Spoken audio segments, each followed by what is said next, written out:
মুহররম মাস অত্যন্ত ফজিলতপূর্ণ মাস। আরবি হিসাব রাখা, আরবি বৎসরের গণনা করা, আরবি মাসের হিসাব রাখা, আরবি তারিখ হিসাব করা, এটা একজন মুসলমানের, একজন ইমানদারের কর্তব্য। তবে এখন তো যা অবস্থা, সারা দুনিয়ার সকল মানুষ, কি মুসলমান কি গায়রে মুসলমান, কি মুসলিম জাতি কি অন্য জাতি, সবাই ইংরেজি হিসাব ফলো করে, ইংরেজি হিসাব গণনা করে। অথচ শরীয়তের প্রত্যেকটা হুকুম আরবির সাথে সম্পৃক্ত, আরবি মাসের সাথে সম্পৃক্ত। আর একজন মুসলমানের ইমানি দায়িত্ব হইল আরবি মাস, আরবি তারিখ জানা। আরবি তারিখটা জানা ফরজ। আরবি তারিখটা জানা কি ফরজ। তো ফরজ হইল, এই ফরজটা হইল ফরজে কিফায়া। ধরেন কিছু সংখ্যক লোক যদি জানে তারিখটা, তাহলে সবার পক্ষ থেকে ফরজ আদায় হয়ে যাবে। ধরেন আপনার সমাজে যদি 5 জন মানুষ আজকে আরবি কি তারিখ, আজকে যে রমজানের 1 তারিখ, এটা যদি আপনার সমাজের 5 জন জানে, তো 5 জনের মাধ্যমে পুরো সমাজ জেনে যাবে। যদি এই 5 জন না জানে, তাহলে আজকে যে রমজান এটা কেউ জানবে না, অথচ রমজান ফরজ। যদি আপনি তারিখ না জানেন, তাহলে রমজানের ফরজটা কিভাবে জানবেন? আরবি মাসের গুরুত্ব, আরবি তারিখ গণনার গুরুত্ব অনেক বেশি। ইংরেজির সাথে আমাদের শরীয়তের কোনো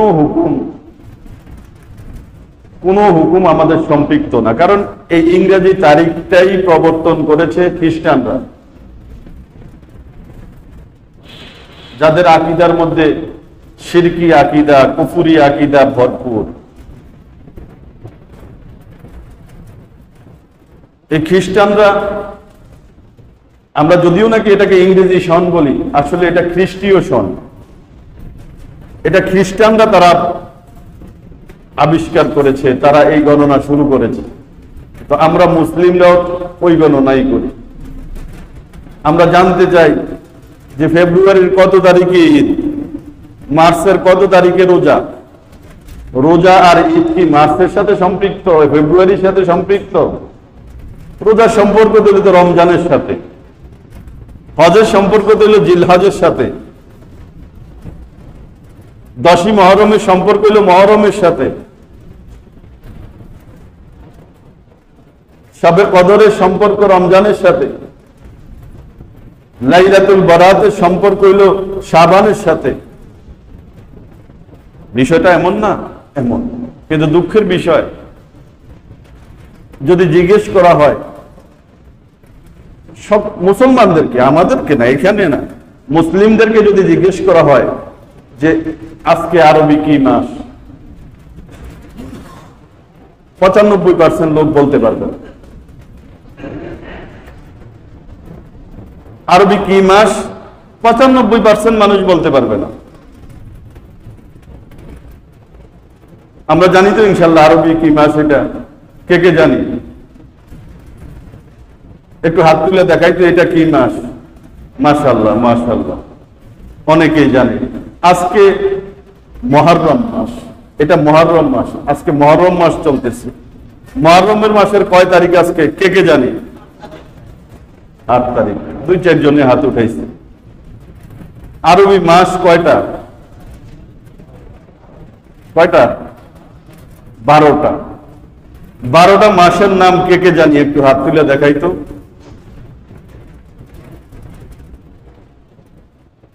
আমি যে শতকরা 95 বলছি, 95 হবে না। শতকরা আমার মনে হয় 99 জনে জানবে না। আরবি মাসগুলোর নাম কে কে জানি? একটু হাত তুলে দেখাই তো। শতকরা 1% হবে না।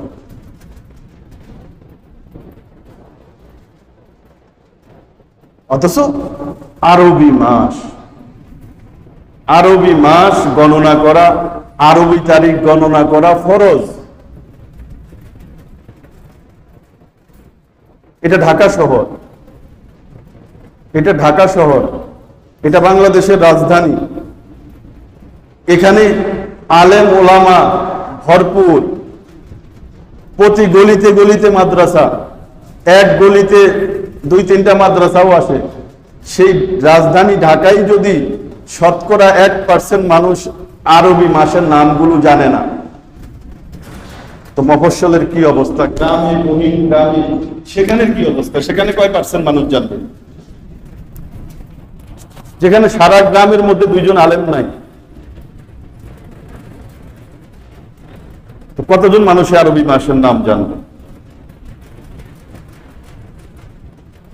দুঃখের বিষয়, পরিতাপের বিষয়। মুসলমান কোথায় সময় ব্যয় করে?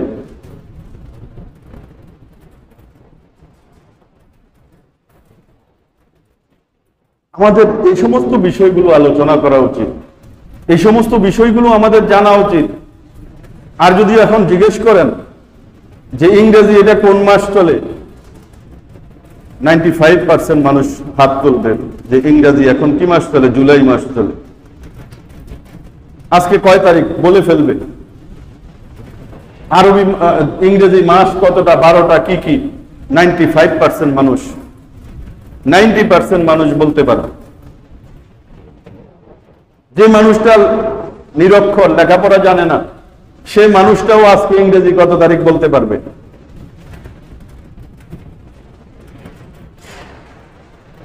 এটা ইসলামের জন্য, মুসলমানদের জন্য অশনি সংকেত। মুসলমানদের প্রত্যেকের হৃদয়ের মধ্যে থাকতে হবে আরবি মাসের নামগুলো, প্রত্যেকের হৃদয়ের মধ্যে থাকতে হবে আরবি মাসের তারিখ কত, আজকে কোন তারিখে কোন আমল, এগুলো মুসলমানদের হৃদয়ের মধ্যে থাকতে হবে। এটাই তো একজন ইমানদারের দায়িত্ব, এটাই তো একজন ইমানদারের কি দায়িত্ব।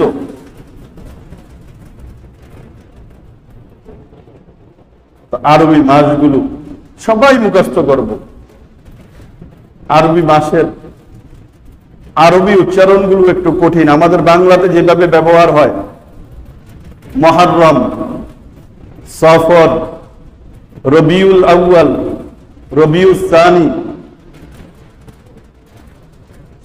জামাদিউল আউয়াল, জামাদিউল সানি, রজব, শাবান, রমজান, শাওয়াল, জিলকদ, জিলহজ। এটা হলো বাংলা উচ্চারণ। আরবি উচ্চারণ তো আরো কঠিন। এটা হলো বাংলা উচ্চারণ।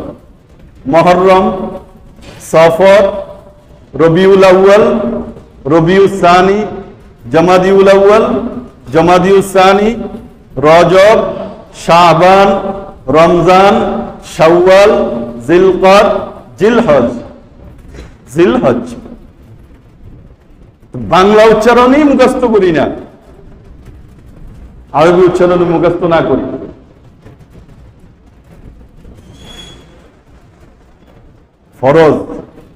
ফরজে কিফায়া। আরবি প্রথম মাস কোন মাস? মুহররম। এই মুহররম মাসের আজকে 8 তারিখ। ইংরেজি তারিখ হইলে নববর্ষ, কত আচার অনুষ্ঠান, শুভেচ্ছা, এগুলো ইসলামী কালচার না। শুভেচ্ছা আপনি আরবি বৎসরের প্রথম দিন শুভেচ্ছা জানান আর ইংরেজি বৎসরের প্রথমে শুভেচ্ছা জানান। শুভেচ্ছা হলো একটা মানুষের মনের ইচ্ছা, একটা ভালো ইচ্ছা। অমুককে শুভেচ্ছা জানাইলাম নববর্ষের, একটা ভালো ইচ্ছা করলাম তার প্রতি। আমার ইচ্ছার দ্বারা কি আসে যায়? আল্লাহ পাকের ইচ্ছা যদি ভালো, আমার প্রতি ভালো হয়, আমার প্রতি আল্লাহ পাকের ইচ্ছা যদি খায়ের হয়, তো সেটা হলো আমাদের জন্য মঙ্গলকর। এজন্য আমার প্রতি যাতে আল্লাহ পাকের ইচ্ছাটা, আল্লাহ পাকের হুকুমটা ভালো হয়, সেজন্য নববর্ষের প্রথমে আল্লাহ পাকের কাছে দোয়া করব। আমি ইচ্ছা করলে আর বিভিন্ন এই বেদাতি কুসংস্কার শিরকি কুফুরি আচার অনুষ্ঠান করে যদি আমি সারা বছর ভালো থাকতে চাই, এটা অসম্ভব। এখানে আল্লাহ পাকের গজব আসবে। আমি শুরু করব, যদি বছর শুরু করি তো আল্লাহ পাকের কাছে দোয়া করে যে আল্লাহ আমার যেন এই বছরটা ভালো যায়। কারো প্রতি যদি আমার ভালোবাসা থাকে তো তার জন্য দোয়া করব। তোমার প্রতি দোয়া রইল আমার আল্লাহ পাকের দরবারে, তোমার জন্য দোয়া রইল আল্লাহ পাক তোমার এই বছরটা ভালো কাটাক, তোমার এই বছরের শুরু থেকে শেষ পর্যন্ত তোমার গোটা জীবনে সুখ সমৃদ্ধি আসুক, দোয়া করা। এগুলো না করে শুভেচ্ছা পাঠায়, আরো বিভিন্ন ধরনের অপসংস্কৃতির মাধ্যমে বিভিন্ন আচার অনুষ্ঠানের আয়োজন করা হয়। এগুলো সব মুসলমানদেরকে কি করতে হবে? বর্জন করতে হবে। হ্যাঁ, দুনিয়া চলে ইংরেজি গণনায়, ইংরেজি মাসের গণনায়, ইংরেজি বৎসরের গণনায়, সেটা দুনিয়ার প্রয়োজনে জানবো, শিখবো, মনে রাখবো। কিন্তু ধর্মীয় প্রয়োজনে আমাকে আপনাকে অবশ্যই আরবি মাসগুলোর নাম জানতে হবে, আরবি মাসের তারিখ জানতে হবে, আরবি সন জানতে হবে। আরবি সন কত এবার এখন বলতে পারি কেউ? হিজরি সন কত? হ্যাঁ, মাশাআল্লাহ, কে জানি? আর কে জানি? শতকরা পার্সেন্টেই পড়বে না। 1447 হিজরি, 1447 হিজরি এখন আরবি সন। এই আরবি সনের প্রবর্তন কে করেছিলেন? কে জানি? শতকরা পার্সেন্টেই পড়বে না। আরবি সনের প্রবর্তন করেছিলেন হযরত ওমর রাদিয়াল্লাহু তাআলা আনহু তার খেলাফতকালে। মাস তো আগের থেকেই আছে। ইংরেজি যেরকম বর্ষ গণনা করা হয়, খ্রিস্টীয় যে বর্ষপঞ্জি আছে তাদের, এরকম আরবি কোন বর্ষপঞ্জির গণনা হইতো না, মাসের গণনা হইতো। মুহররম, সফর এগুলো ছিল, কিন্তু বর্ষ গণনা হিজরি সন প্রবর্তন করেন কে? হযরত ওমর রাদিয়াল্লাহু তাআলা আনহু। সাহাবায়ে কেরামদের উপস্থিতিতে, সাহাবায়ে কেরামের পরামর্শে, এবং এই প্রথম মাস যে মুহররম মাস, এটাও নির্ধারণ করেন হযরত ওমর রাদিয়াল্লাহু তাআলা আনহু। কত কথা। তো মুহররম মাস একটা সম্মানিত মাস, মুহররম মাস একটা গুরুত্বপূর্ণ মাস। মুহররমের অর্থই কি? সম্মানিত। এই মাস এতটা সম্মানিত যে এই মাসের 10 তারিখে রোজা ফরজ ছিল ইসলামের সূচনাতে। ইসলামের শুরুর দিকে এই মাসের 10 তারিখে রোজা কি ছিল? ফরজ ছিল। রমজানের রোজা ফরজ হওয়ার আগে, রমজান মাস রোজা ফরজ হওয়ার আগে এই মুহররম মাসের 10 তারিখে রোজা কি ছিল? ফরজ ছিল। রাসূল পাক সাল্লাল্লাহু আলাইহি ওয়াসাল্লাম মুসলমানরা এই মুহররম মাসের 10 তারিখে কি করতেন? রোজা রাখতেন। বাধ্যতামূলক ছিল, না রাখলে গুনাহ হইতো। আর রমজানের রোজা যখন ফরজ হয়ে যায়, তখন মুহররমের রোজাটা নফল হয়ে যায়। কি হয়ে যায়? নফল, ঐচ্ছিক। রাখলে সওয়াব হবে, না রাখলে গুনাহ হবে না। কিন্তু যদিও নফল হয়েছে, এটার গুরুত্ব, আবেদন কোনো অংশেই কমে না। রাসূল পাক সাল্লাল্লাহু আলাইহি ওয়াসাল্লাম ইরশাদ করেন, যে ব্যক্তি মুহররমের 10 তারিখ রোজা রাখবে, সিয়ামু ইয়াউমি আশুরা আহতাসিবু আলাল্লাহি আন ইউকাফিরা সানাতাল্লাতী ক্বাবলা আও কামা ক্বালা নবী আলাইহিস সালাতু ওয়াস সালাম। যে আশুরার দিনে রোজা রাখলে পূর্বের 1 বছরের গুনাহ আল্লাহ পাক মাফ করে দিবেন। আশুরার দিনে রোজা রাখলে পূর্বের 1 বছরের গুনাহ আল্লাহ পাক কি করে দিবেন? মাফ করে দিবেন। 1 বছরের গুনাহ মাফ হয় আশুরার দিনে রোজা। তো আশুরার দিনটা কবে এটা জানতে হবে না? আজকে যদি 8 তারিখ হয়, তাহলে আগামী রবিবার হবে আশুরার 10 তারিখ। আশুরার দিন, মুহররমের 10 তারিখ, আশুরাই তো 10 তারিখ। তাহলে মুহররমের 10 তারিখ হবে আগামী রবিবার এই বছরে। তাহলে শনিবার দিবাগত রাত্রে ভাত সেহরি খাবে, রবিবারে রোজা রাখবে, নফল ফজিলতপূর্ণ। তবে এই রোজার সাথে আরেকটা রোজা যুক্ত করতে হবে।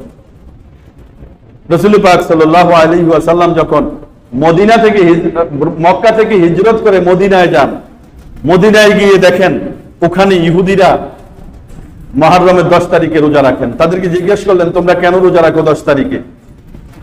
তারা বলল যে এই আশুরার দিনে, এই 10 তারিখে আল্লাহ পাক ফিরাউন এবং তার কওমের হাত থেকে মুসা আলাইহিস সালাম এবং বনী ইসরাইলকে কি করেছেন? মুক্ত করেছেন। এবং ফিরাউন এবং তার দলবলকে লোহিত সাগরে ডুবাইয়া মারছেন। এই জন্য মুসা আলাইহিস সালাম আল্লাহ পাকের শুকরিয়া আদায়ার্থে, আল্লাহ পাকের শুকর আদায় করার জন্য এই 10 তারিখে রোজা রাখতেন। আমরা মুসা আলাইহিস সালামের অনুসরণ করে এই 10 তারিখে রোজা রাখি। আমরা ইহুদিরা 10 তারিখে কি করি? রোজা রাখি। রাসূল পাক সাল্লাল্লাহু আলাইহি ওয়াসাল্লাম বললেন, মুসা আলাইহিস সালামের সাথে ঈমানের দিক থেকে, আমলের দিক থেকে তোমাদের চেয়ে বেশি সম্পর্ক আমাদের। তোমাদের থেকে আমাদের বেশি সম্পর্ক তার সাথে, দ্বীনি সম্পর্ক। রাসূল পাক সাল্লাল্লাহু আলাইহি ওয়াসাল্লাম বললেন, আমিও এই রোজা রাখবো। রাসূল পাক সাল্লাল্লাহু আলাইহি ওয়াসাল্লাম নিজেও এই রোজা রাখা শুরু করলেন এবং সাহাবায়ে কেরামদেরকে ওই 10 তারিখ রোজা রাখতে হুকুম করলেন।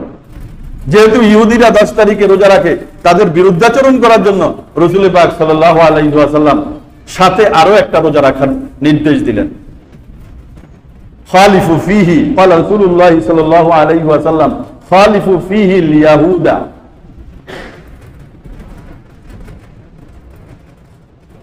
যে এই আশুরা রোজার ক্ষেত্রে ইহুদিদের সাথে কি করো? বিরুদ্ধাচরণ করো, অর্থাৎ তার সাথে আরেকটা রোজা আগে বা পরে রাখো, তাহলে ইহুদিদের সাথে বিরুদ্ধাচরণ হবে। এই জন্য আশুরা রোজার সাথে আগের দিন একটা অথবা পরের দিন একটা রোজা রাখবে, মিলায় 2টা রোজা। আল্লাহ পাক আমাদেরকে তৌফিক দান করে।